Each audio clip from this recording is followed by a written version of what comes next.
যত পারা যায় নিজের হাতে সেবা করা প্রয়োজন। নিজের হাতে সেবা করবো। আজকে ভক্ত আসবে, সবসময় তো আসে না আমার শ্রীহাঙ্গিনায়। আজকে ভক্ত আসবে, আমি সমস্ত ভক্তের সেবা আমি অদম যতটুকু পারি আমি নিজের হাতে সেবা করার চেষ্টা করবো। একবার যতটুকু পারা যায় আমি নিজের হাতে চেষ্টা করব।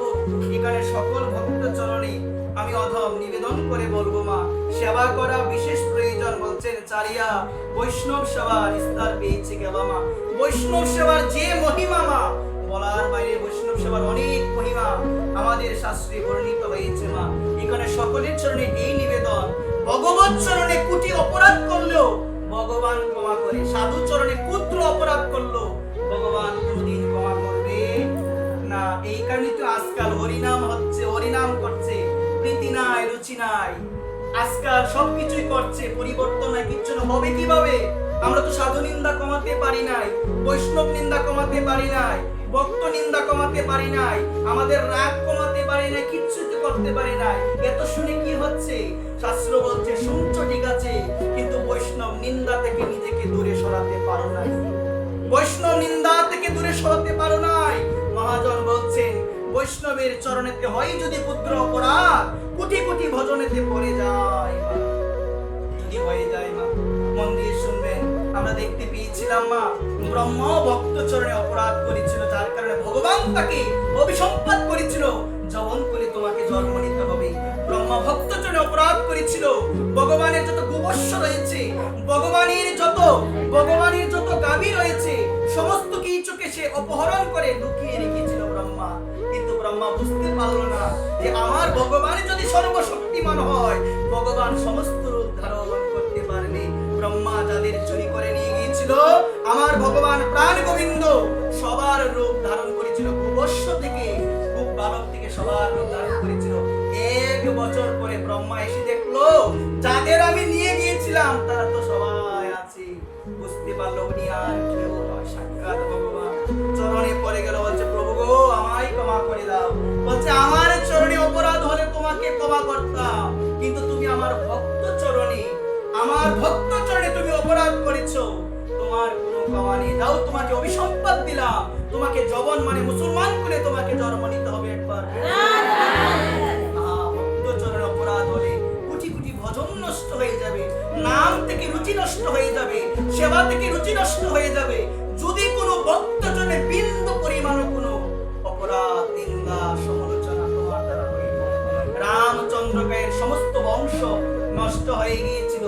যিনি হরিদাসের ভজন নষ্ট করার জন্য লক্ষ্মীরাকে পাঠিয়েছিল রামচন্দ্রকার, কিন্তু হরিদাস ঠাকুর তার হৃদয় তো নবনীত কোমল, তিনি কিন্তু রামচন্দ্রকারকে অভিশাপ দেয় নাই। কিন্তু মা ভগবান তো সহ্য করতে পারে না মা, বৈষ্ণব নিন্দা, ভক্ত নিন্দা সহ্য করতে পারে না। ওই রামচন্দ্রকার সমস্ত বংশ ধ্বংস হয়ে গেছিল। আরো অনেক প্রমাণ আছে। বৈষ্ণব নিন্দা সাধু নিন্দা করলে কি হয়, মন দিয়ে শুনবেন। ওই সাধু নিন্দা বৈষ্ণব নিন্দা করলে কি হয় মা, শাস্ত্রে অনেক প্রমাণ আছে। যদু বংশের নাশ হয়েছিল মা। ভগবান যে বংশে জন্ম নিয়েছিল সেই বংশের নাম কি? যদু বংশ। ভগবান কৃষ্ণ যে বংশে জন্ম নিয়েছিল, এই বংশের নাশ হয়েছিল, বিনাশ হয়েছিল একমাত্র কারণ সাধুর প্রতি তিরস্কার করা। এক সময় অষ্টাবক্র মুনি থেকে শুরু করে আরো নানান ধরনের মুনি ভগবানের সঙ্গে সাক্ষাৎ করার জন্য দ্বারকাধীশ ভগবানের রাজ্য দ্বারকায় গিয়েছিল। ভগবান তখন তাদের সবার চরণ ধৌত করেছিল, তাদেরকে আপ্যায়ন করেছিল, ভগবান প্রণাম করেছে। সেই সমস্ত অষ্টাবক্র মুনি থেকে সবাই ভগবানকে প্রণাম জানিয়েছে। প্রণাম জানানোর পরে তাদের মধ্যে কুশল বিনিময় হয়েছে। কুশল বিনিময় হওয়ার পরে সাধুরা যখন ফিরে আসবে, ভগবানের ছেলে যার নাম হলো শাম্ব, শাম্ব কি করলো জানো মা?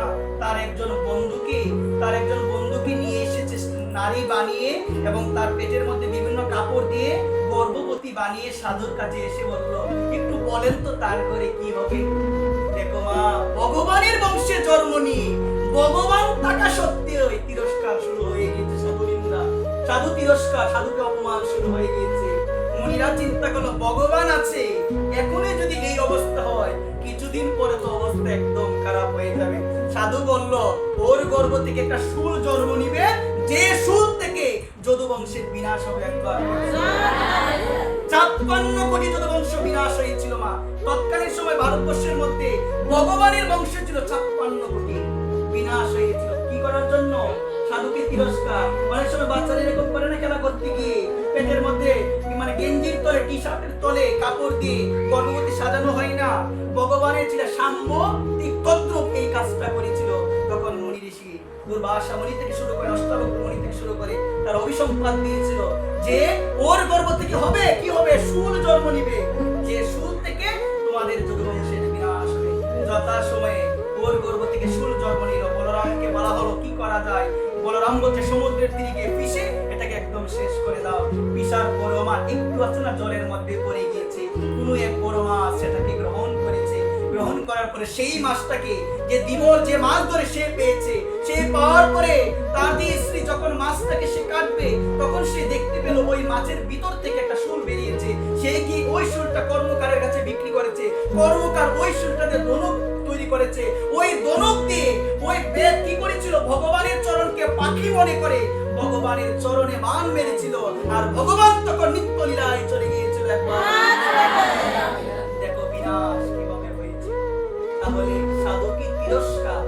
এখন তো বর্তমান সময়ে প্রতিদিন সাধু নিন্দা, সাধু অপমান, এমনও জায়গা আছে যেখানে সাধুদের অপমান করা হয়। সাধুকে যার স্বভাব ভালো, যার চরিত্র ভালো সেই তো সাধু, যার যে সংযত থাকে সেই তো সাধু, তাই না? সাধু হওয়া চারটিখানি কথা নয়। সাধু যে হবে সে সবাইকে সম্মান দিবে, সে সর্বদা তার মাথাটা এভাবে নত করে রাখবে ভক্ত চরণে। সবসময় মাতা ভক্ত চরণে তার মাথাটা নত করে রাখবে। কখনো সে উচ্চন্নিত হয়ে গর্বান্বিত হয়ে বলবে না আমি সাধু, তোমরা আমাকে সম্মান করো, কখনো বলবে না। সেই ধরনের সে কখনো এই ধরনের কথা বলবে না। এখন তো আমি সাধু হলে আমার মধ্যে অহংকার চলে আসে, আমি সাধু, আমার সম্মানটা আগে দেওয়া প্রয়োজন। যে সম্মানের আশা করে তো সাধু হতেই পারবে না কখনো। যে সম্মানের আশায় ভক্তি করে, গীতায় বলছে এটা রাজসিক ভক্তি। এই ভক্তির মাধ্যমে কোনোদিন গোবিন্দ চরণ পাওয়া যায়। এমন অনেক আছে সম্মান করবে, নিরামিষ পায়, প্রসাদ পায়, আমার সম্মানটাই আলাদা আছে কিনা সবাই বলেন না? এমন অনেক লোক আছে। কিন্তু যারা যথার্থ সাধু এই ধরনের কোনো ইচ্ছাই নাই, বলবে আমাকে কেউ সম্মান করুক বা না করুক আমি সবাইকে সম্মান দেব। আমাকে কেউ করুক বা না করুক, আর কেউ যদি আমাকে সম্মান না করে সাধু ভাববে আমি যে অধম একমাত্র সেই বুঝতে পেরেছে, আমি যে কিচ্ছু জানি না একমাত্র সেই বুঝতে পেরেছে। তার চরণে আমার শতকোটি দণ্ডবত প্রণাম, তার চরণে আমার শতকোটি দণ্ডবত প্রণাম। এখানে সকল ভক্ত চরণে আমি দিন প্রতিদিন আমি নিবেদন করে বলবো মা কখনো যেন আমার কারণে কোনো ভক্ত চরণে যেন আমার অপরাধ না হয় মা, অপরাধ যেন না হয়।